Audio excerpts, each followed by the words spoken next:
Hi everyone, my name is Rafael Lazaro. I am the owner of Lazaro Law Group, an employment law firm based in Chicago, Illinois.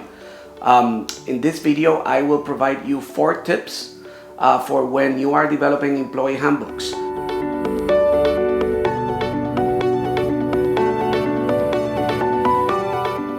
Employee handbooks are incredibly useful because sometimes they can shield you from liability, but also if you don't do it right, you might get in trouble really quickly. So in this video, I provide you with 4 tips to make them better. Tip number 1, the employee handbook must contain disclaimer language. What I mean by disclaimer language is that the employee handbook does not by itself create a contract of employment, and that the relationship continues to be at will. Also, it must state that the employer may change the language at any time.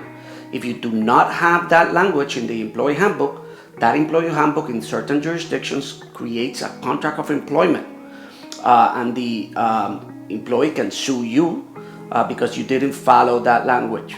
So, because you didn't follow the employee handbook. So that's tip number 1. Make sure that you have those disclaimers. Tip number 2, know your jurisdictions. Many people go to the internet, download an employee handbook, and that is almost always a mistake. In Illinois, for example, the law says that in employee handbooks, you must have language to the effect that in Illinois, there's a specific law concerning pregnancy accommodations. If you're in Chicago, there's sick leave in Chicago. So know your jurisdiction, know what laws apply in your jurisdiction. Tip number 3, very important, keep it simple. Many employers try to throw in everything at that employee handbook, and they overcomplicate things.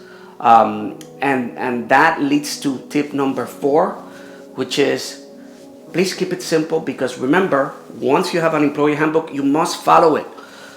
If you have an employee handbook that's 120 pages long, you're just creating a lot of work for your managers. And if you don't follow it, that can be used against you in a court of law. So those are my 4 tips. I hope you enjoyed this video. I certainly did making it. So see you later, everybody. Take care.